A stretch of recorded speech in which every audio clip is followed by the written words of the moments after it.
शिमला में पैसेंजर विमान को इमरजेंसी ब्रेक लगाकर रोका।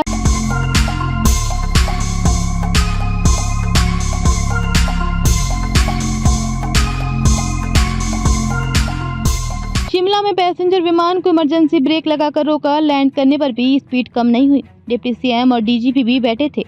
हिमाचल के शिमला में जुब्बड़हट्टी एयरपोर्ट पर सोमवार सुबह बड़ा हादसा होने से टल गया।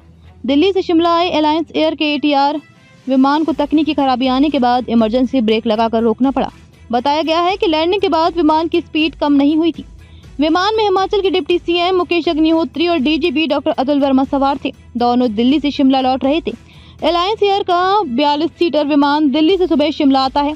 विमान में क्रू मेंबर समेत 44 यात्री थे। ये फ्लाइट दिल्ली से शिमला, शिमला से धर्मशाला, धर्मशाला से शिमला और शिमला से शाम को वापस दिल्ली जाती है।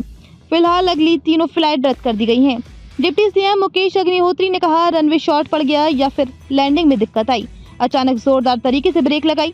इसके बाद उसे पॉइंट पर रोका गया। करीब 20 से 25 मिनट हम प्लेन में ही रहे।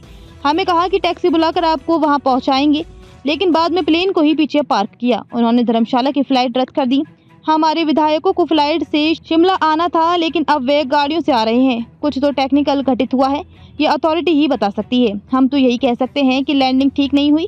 हमें कोई अलर्ट नहीं दिया गया। जुब्बड़हट्टी एयरपोर्ट के ऑफिशिएटिंग डायरेक्टर KP सिंह ने बताया, लैंडिंग के वक्त तकनीकी खराबी आई।